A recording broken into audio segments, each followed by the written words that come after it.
Dr. Luís Mata, segundo consta, a judiaria de Santarém ficava situada mais ou menos aqui nesta área. Existe alguma base documental em que se possa referenciar?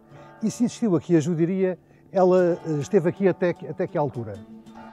Sim, efetivamente há vários indícios e referências documentais que nos dizem que ela se situava aqui nesta zona, junto a São Martinho. Tinha, portanto, Alcáçova de um lado, do outro a igreja do Alporão ao nosso trás, com uma muralha medieval.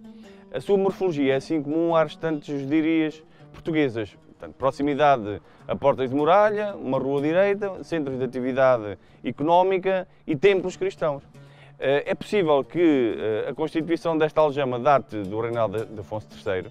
Nessa altura era ainda um espaço aberto, ou seja, não delimitado por muralhas, e os judeus misturavam-se aqui com os cristãos, sem nunca terem efetivamente deixado esta zona, apesar das queixas do Conselho nas Cortes de Estremoz. Diga-me, ela foi fechada, houve uma altura que ela passou a ser fechada, não?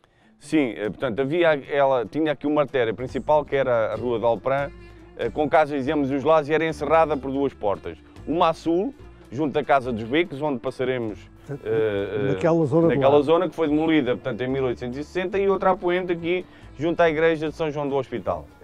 Seria mais ou menos onde? Aqui para esta zona, aqui? Sim, portanto, era precisamente no local onde nós estamos, mais ou menos, onde é hoje a Casa dos Comendadores. A Casa dos Comendadores, que é esta casa que está aqui à nossa frente. Exatamente. Portanto, durante os reinados de Afonso IV e de Dom Pedro, esta comunidade cresceu, a aljama foi muralhada por muros próprios e reorganizada. Durante o reinado de Dom Fernando, posterior ao meados do século XIV, a entrada passa a ser feita através de uma porta levadiça, localizada num local que os documentos chamam Lugar da Ponte, próximo da calçada de Alfães. Nós estamos aqui junto à igreja do Alporão. Portanto, esta casa que aqui está anexa era a casa do comendador da Ordem dos Exatamente. Aliás, ainda tem por cima da porta principal, precisamente, o brasão com a Ordem dos Hospitalários. Aquele brasão que está lá ao fundo, em cima da porta. E aqui seria, portanto, um local de residência dos comendadores ligados, portanto, à Igreja Hospitalária. E sendo aqui a judiaria, portanto, eles não teriam acesso pela própria judiaria. Teriam acesso para outro...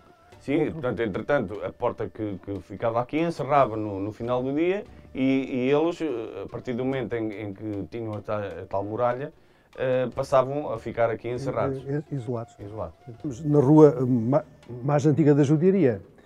E segundo, na altura fizemos umas escavações aqui nesta casa e tudo leva a crer que aqui seria a sinagoga. Isso terá algum fundamento, ser aqui, porque nunca houve provas que realmente aqui era a sinagoga. Isso terá algum fundamento de dizer que aqui era a sinagoga da judiaria de Santarém?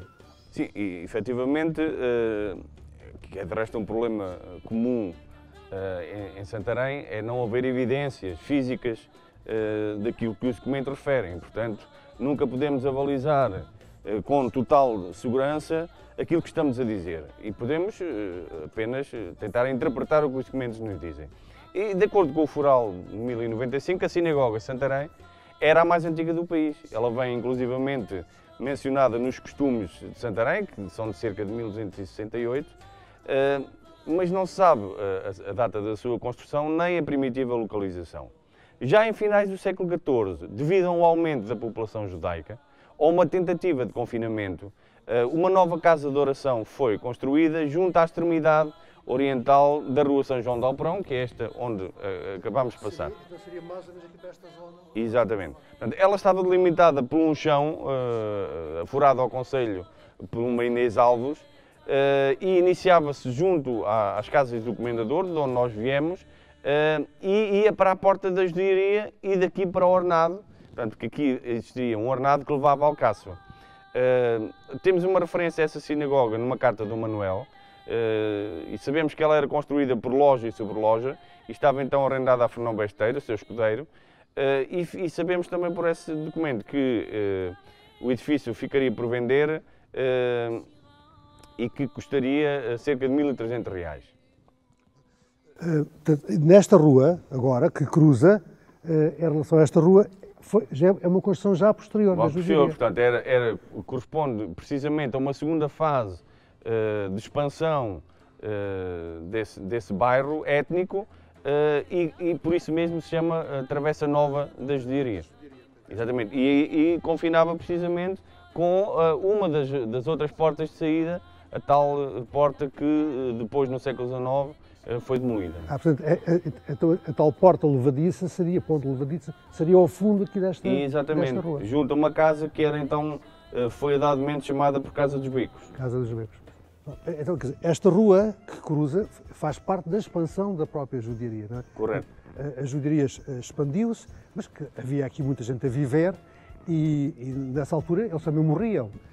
E onde é que seria o cemitério dos judeus, aqui de Santarém? Bom, o cemitério dos judeus, hoje infelizmente também não nos ficaram quaisquer vestígios materiais dele.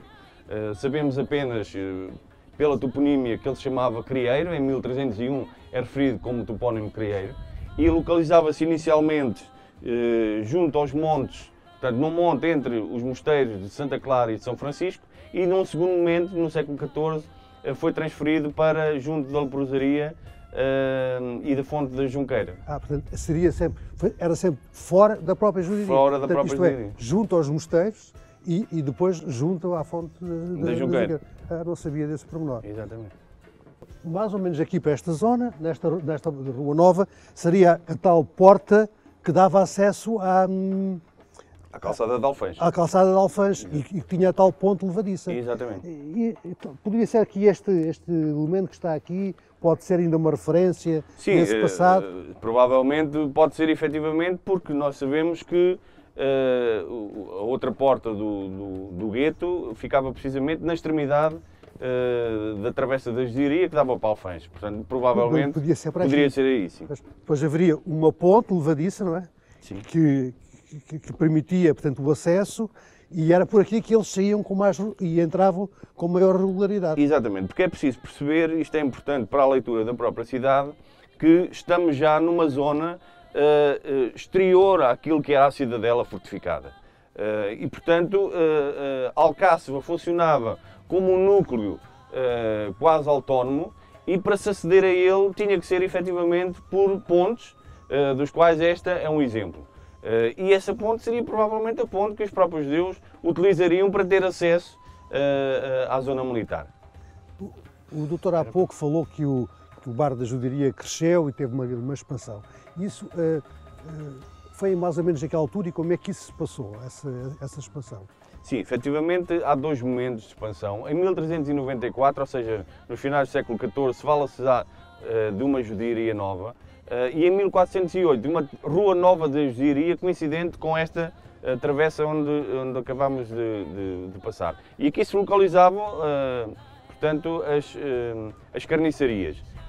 A comunidade, além das carniçarias, tinha uma cadeia própria e também, em finais do século XV, uma estalagem para nela receber correligionários do rei ou outros visitantes. Pois, os judeus que vinham visitar esta comunidade e que aqui ficavam. Não é? Exatamente. No fundo, este bairro era um bairro autónomo. Apesar de ser fechado, ele vivia autonomamente, podia assim viver, não é? Sim, exatamente. Aliás, o objetivo era precisamente que eles não se misturassem com a comunidade cristã, porque vimos por várias queixas dos conselhos apresentadas em cortes que a comunidade cristã não gostava muito que os judeus se misturassem, inclusivamente obrigava-os a ter sinais distintivos na roupa.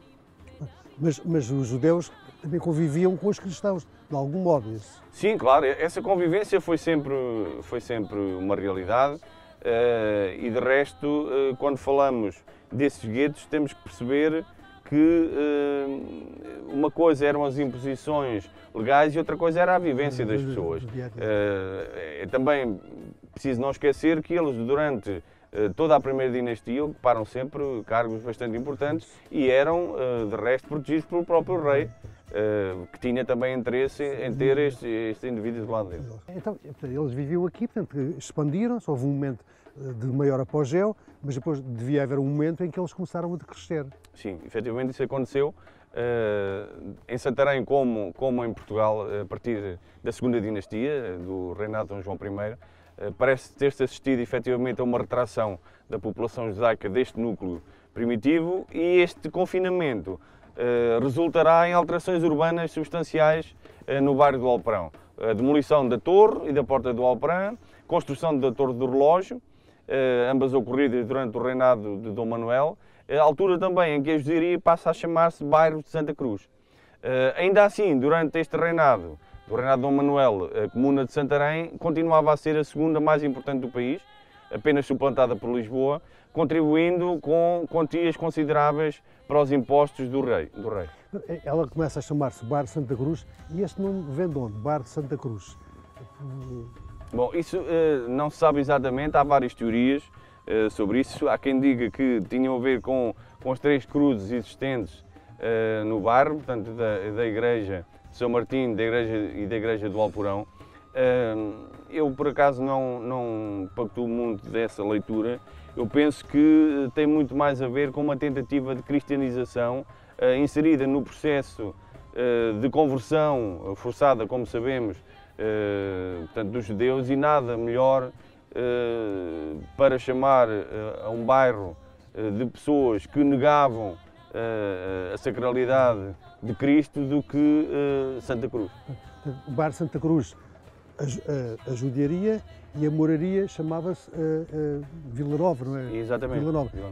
Que era o contrário do que era comum em Portugal nas outras urbes. Era o contrário. Era o contrário. Aqui foi realmente o contrário.